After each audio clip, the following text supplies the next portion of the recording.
ओम नमो भगवते वासुदेवाय। हर हर महादेव। स्वागत है आपका हमारे चैनल पर। आज के इस वीडियो में हम आपको सुनाएंगे आषाढ़ मास के महात्म के 8वें अध्याय की कथा। अगर अभी तक आपने 7 अध्याय नहीं सुने हैं तो आप चैनल को सब्सक्राइब करिए। चैनल पर जाकर पूरे 7 अध्याय सुनिए और आज सुनिए 8वें अध्याय की कथा। यहाँ पर मैं आपको एक बात बता दूं, आषाढ़ मास में भगवान श्री हरि विष्णु, भगवान शिव, सूर्यदेव की पूजा का बहुत महत्व है। और इस वीडियो में हम आपको आषाढ़ महात्म्य के अंतर्गत शिव पुराण की कथाएं सुना रहे हैं। तो चलिए शुरू करते हैं वीडियो। पर उससे पहले आपसे निवेदन है कि अगर अभी तक आपने हमारे चैनल को सब्सक्राइब नहीं किया है तो प्लीज़ चैनल को सब्सक्राइब कर लें। आज का वीडियो अच्छा लगे तो लाइक कर दें, शेयर कर दें। इसके साथ ही कमेंट में अपने विचार भी अवश्य व्यक्त करें। तो चलिए अब शुरू करते हैं आषाढ़ मास के महात्म्य के 8वें अध्याय की कथा। तब उन करुणाधार भगवान श्री सदाशिव ने मुस्कुराते हुए कहा कि ब्रह्मा, हमारे वचनों को ध्यानपूर्वक सुनो। तुम लोगों ने मोह में फंसकर परस्पर युद्ध किया, परंतु हमने तुम्हें अपने भक्त बनाने के लिए तुमको जानबूझकर लड़ने नहीं दिया और अपनी ज्योति को प्रकट करके अपना परिचय दिया, परंतु तुम लोग नहीं जान सके। इसके पश्चात हमने लिंग स्वरूप में प्रकट होकर तुम लोगों को दर्शन दिए, तब तुमने हमें पहचाना। अब तुम अहंकार व अपेक्षा को त्याग कर वह कार्य करो जिसके करने के लिए हम तुमको कहते हैं। ऐसा कहकर उन करुणाधार महेश ने अपनी श्वास के द्वारा मुझे और भगवान श्री विष्णु को वेदों का ज्ञान प्रदान किया। 5 मंत्र ऐसे बताए जिनमें कि समस्त विद्याएं विद्यमान हैं। पहले हमें पुराणों की शिक्षा दी गई जिसके अक्षर वेद कहे जाते हैं। इसके पश्चात उन्होंने वेदों की माता गायत्री की व्याख्या की जिसमें 24 अक्षर वेद कहे जाते हैं। इसके पश्चात उन्होंने महामृत्युंजय को बताया और महामृत्युंजय की शिक्षा दी।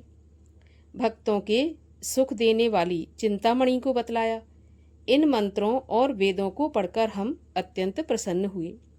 इसके पश्चात मैं और विष्णु उनके दर्शन में लीन हो गए और वह आनंद प्राप्त हुआ जो कि कहा ही नहीं जा सकता।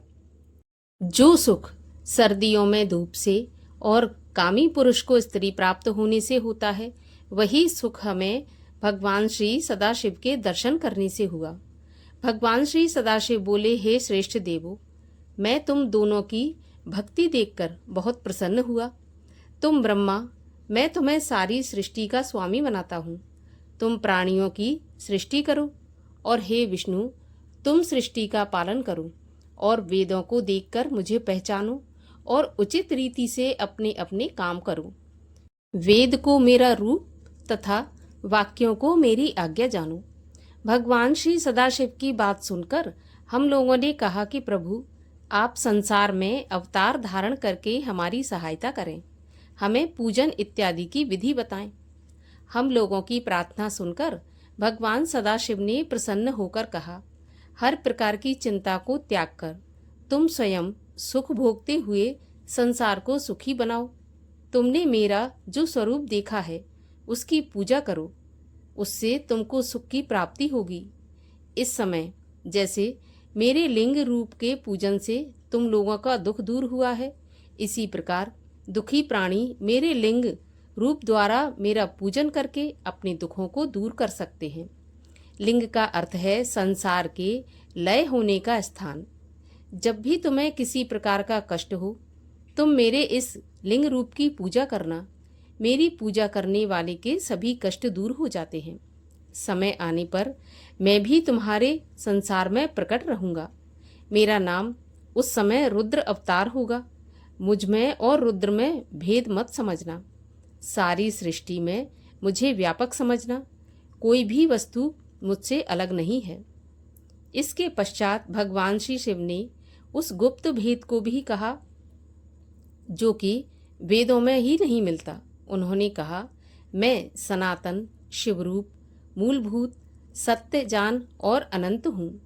इन तत्वों को जानकर सर्वदा मेरा ध्यान करना चाहिए और मेरे रुद्र रूप में तामसी गुण जानना चाहिए, क्योंकि यह वैकारिक है, परंतु वास्तव में तामसी नहीं है। अतः हे ब्राह्मण, अब तुम सृष्टि के कर्ता बनो और भगवान श्री विष्णु सृष्टि के पालक बने, और मेरा रुद्र अंश जो है वह सृष्टि का लय करने वाला होगा।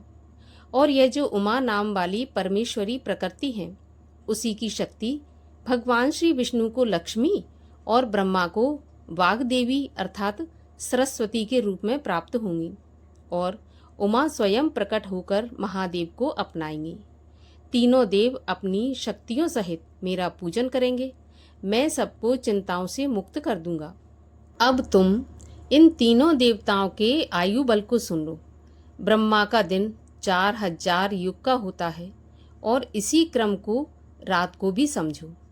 30 दिन का 1 महीना और 12 महीने का 1 वर्ष।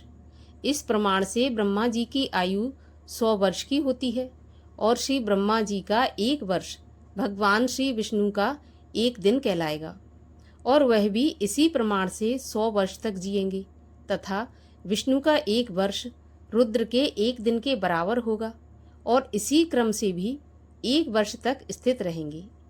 तब मेरे भगवान श्री सदाशिव के मुख से एक श्वास उत्पन्न होता है, जिसमें कि 6 उच्छ्वास और निश्वास का 1 दिन पल, 60 पल की 1 घड़ी, 60 घड़ी का 1 दिन रात होता है। मेरे भगवान श्री सदाशिव के उच्च श्वास निश्वास अर्थात भीतर बाहर श्वास लेने की संख्या नहीं है। इसी प्रकार शिव का उत्थान अक्षय है। ऐसा कहकर भगवान श्री सदाशिव ने हमारे सिरों पर हाथ फेरा और अंतर्ध्यान हो गए। इस प्रकार आषाढ़ मास के महात्म के अंतर्गत शिव पुराण के 8वें अध्याय की कथा का समापन होता है। अगले अध्यायों की कथा सुनने के लिए चैनल को सब्सक्राइब करके बेल आइकन पर प्रेस कर लीजिए, और आज की कथा लाइक करके शेयर भी कर दीजिए। साथ ही कमेंट में जय भोलेनाथ भी अवश्य लिखिए।